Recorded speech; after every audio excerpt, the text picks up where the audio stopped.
Hi, I'm Lisa. I'm the author of the Gluten-Free Culinarian blog, and this is going to be my first vlog where I'm going to walk you through cooking a specific dish. I hope to add several more in the future, but today we're going to learn how to make some gluten-free paella. Now this won't be traditional paella, but what it is something that's based on the original concept of paella, which is a hearty, meaty soup that originated in Italy. So let's get started.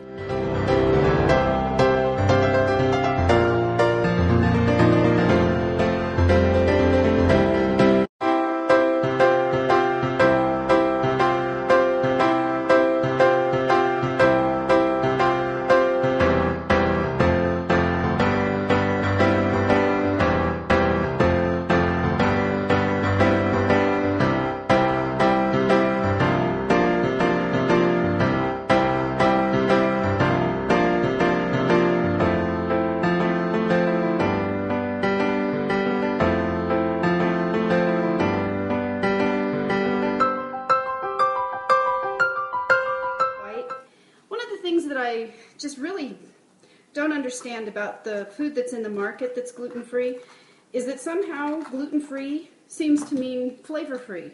And it's my belief that just because we can't eat gluten doesn't mean that it shouldn't just knock your socks off. So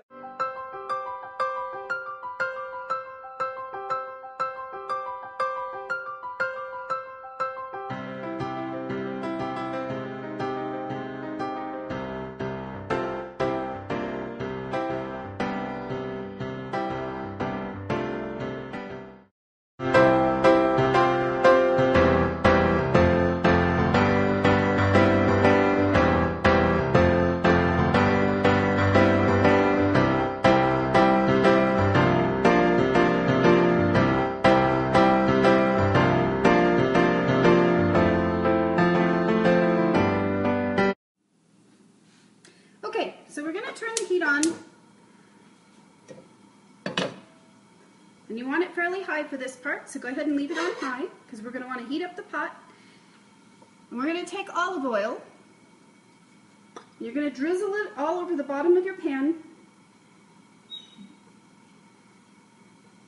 In all, you're going to want to maybe use a tablespoon or a couple of tablespoons. Really doesn't need a lot. All it needs is enough to stick to the bottom of the pan so that your vegetables don't stick. The vegetables are going to have water in them, so it's going to help add some liquid, so that's why you don't need to use a lot of oil for this.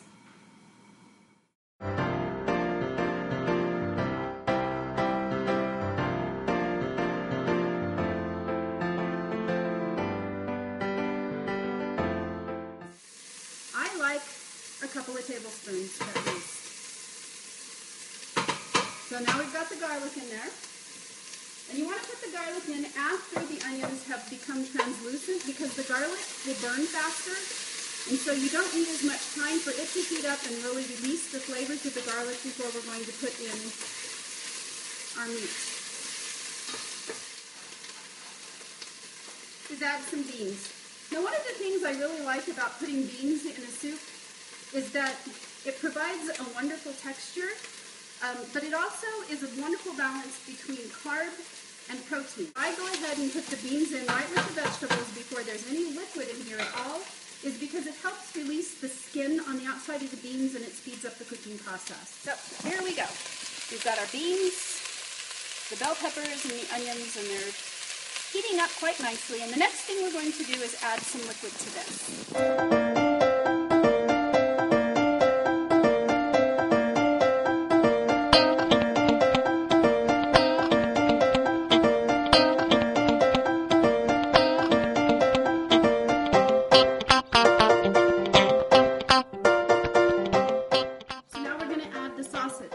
We had already cut up.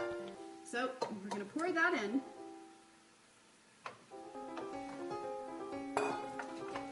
And we're going to go ahead and mix it into the mix.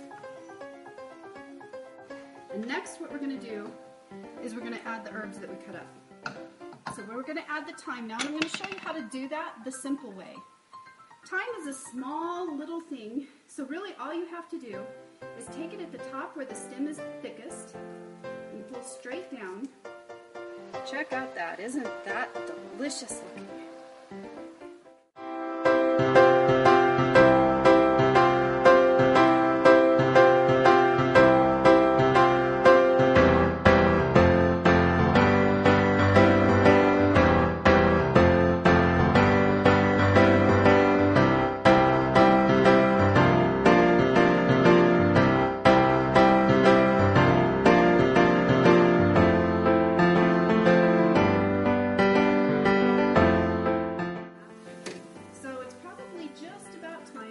Checking on whether the beans are done, because we can't really add anything else till our beans are nice and tender.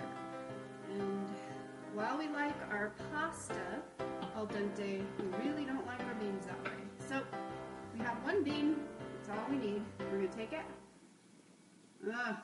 No, still way too tough. I can bite through it, but it's not soft yet. So what I want to do is, if my bean is still too tough, is I want to probably check the liquid amount. And if you can start to see the meat at the surface, then that means that you probably don't have quite enough liquid anymore. So what we're going to want to do is add about another 4 cups to the mix. So see, as you can see, it's got a red tint to it now because of the tomatoes.